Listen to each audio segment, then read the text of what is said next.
Ouais, effectuons le problème, dans le fond, 5 de la page 90 du chapitre 3. Tu sais, c'est les deux trains là, qui se croisent en fin de compte. Bon, dans la situation, on dit ça un peu comme ça. On a un train A qui a une longueur de 1000 mètres, 1 km, qui roule avec une vitesse constante de 50 mètres par seconde, que j'ai représenté ici.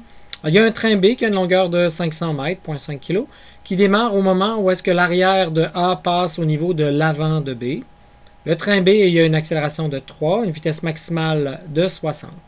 On vous demande à quel instant B dépasse A, c'est-à-dire à quel instant l'arrière de B dépasse l'avant de A. Puis après, on vous demande quelle distance le train A a parcouru pendant ce temps.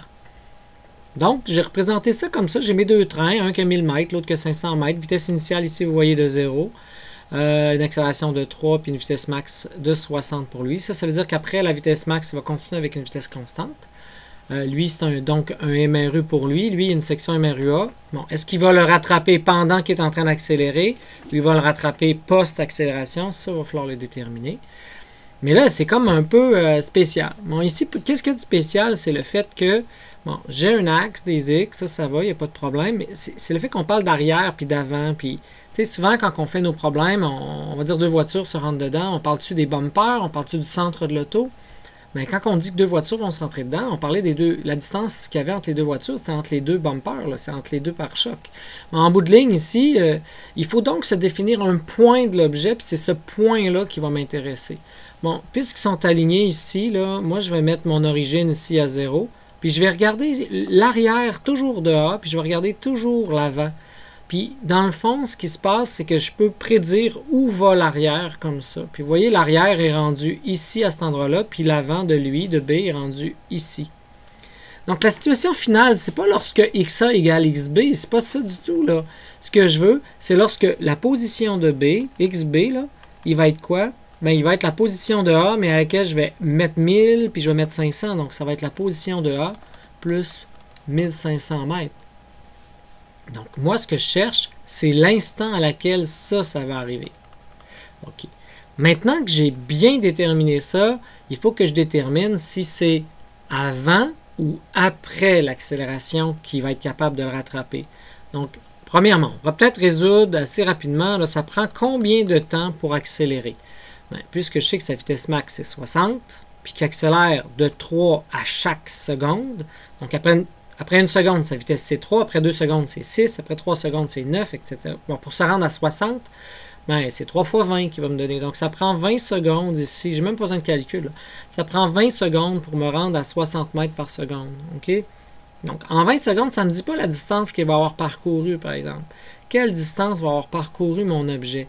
Puisque sa vitesse est 0, puis que sa position initiale est 0, ben, je sais que la position de B va être donnée lorsqu'il accélère par x0, v0t, une demi à t carré. Hein? On sait que x, c'est x0, plus v0t, plus, puisque c'est un MRA, une demi à t carré.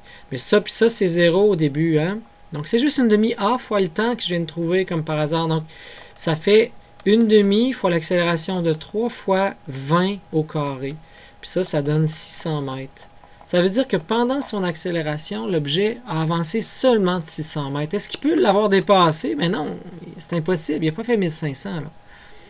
Ça veut dire que ça va se faire post-accélération pendant qu'il va avoir un MRU. Hein, donc, lui, après t égale à 20 secondes, il va être comme être à quelque part ici, hein, le B. À t égale à 20, il est à la position 600 mètres. Et là, c'est ça que j'aimerais faire. C'est pouvoir écrire ça puis le résoudre. Mais pour ça, il faut que je sois capable de prédire où est x en fonction du temps, xa, et où est xb en fonction du temps. Donc, c'est ce que je vais procéder ici. Je vais procéder avec... Je vais commencer avec l'objet A. C'est un peu facile.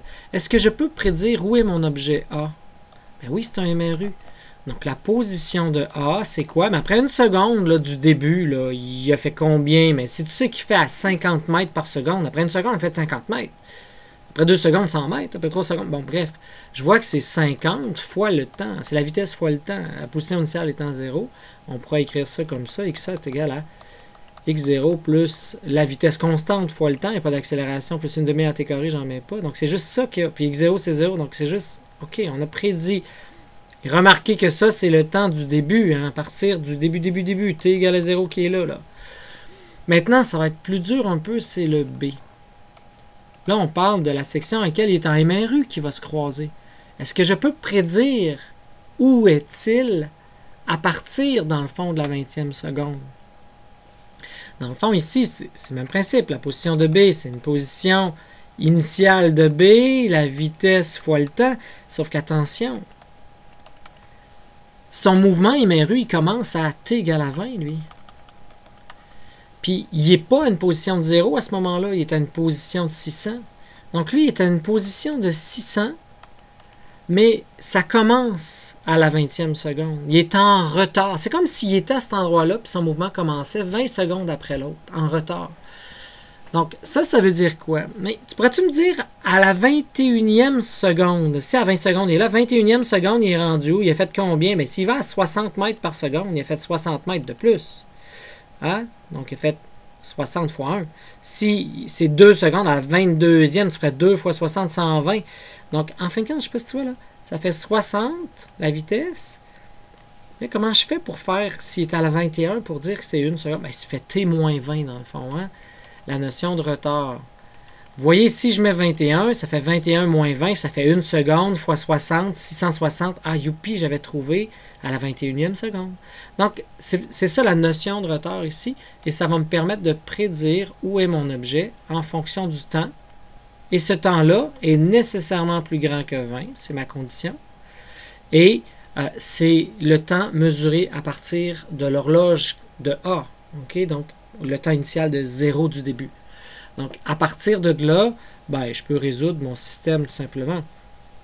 Je vais appliquer ce qui est ici, là. Donc, ça veut dire que je sais que XB doit être égal à XA plus 1500, si je veux que l'arrière égale à l'avant, blablabla. Donc, ici, lui, je vais le remplacer par 600, plus 60, on a T moins 20, puis lui, je vais le remplacer par 50T, plus 1500. Et là, bon, en distribuant, je me rends compte, ça fait 60T, ça fait moins 1200.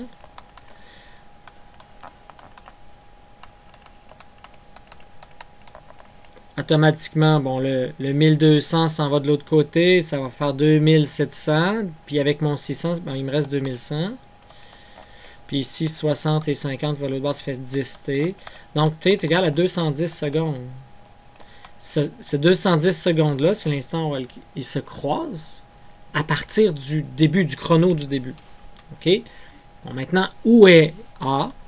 Bien, A, il est à 50 fois 210. Tout simplement, la position de A, lorsqu'ils se croisent, c'est 50 fois 210 secondes. On a trouvé notre réponse, là, en tant que telle. Ça fait 10,5 kg ou 10 500 là, mètres. Bon, maintenant que j'ai ça, il y a des étudiants qui vont procéder autrement, puis c'est bon, c'est correct. Je vais juste vous le montrer, la stratégie est différente. Dans le fond, il y a des étudiants qui vont dire, oui, mais là, lui, il est rendu où hein, à la 20e seconde, puis ils vont repartir un chrono à 0. Ils vont se dire, bon, je vais aller voir A. A, il est rendu où à la 20e seconde, en fin de compte? Ben, je vais faire 50 fois 20, il est à 1 km. Donc, ils vont dire, la position de A, là, c'est 1 km, c'est 1000. Puis c'est 50 fois t. Vous voyez, ils remettent le chrono à 0. Hein. Pour eux autres, t égale à 0, il est à 1000. Il n'est pas à 0. Là, hein. Donc, en vrai, là, c'est comme si le premier 1000 mètres, là, le premier 20 secondes, il l'avait comme enlevé. Non, c'est correct. En faisant ça, ils vont dire, ben B, lui, il est où? Ben B, il est où? La position de B, ben, il est à 600 plus 60t. Encore là, le chrono est à 0 ici. Là, hein, t égale à 0, il est à 600 mètres.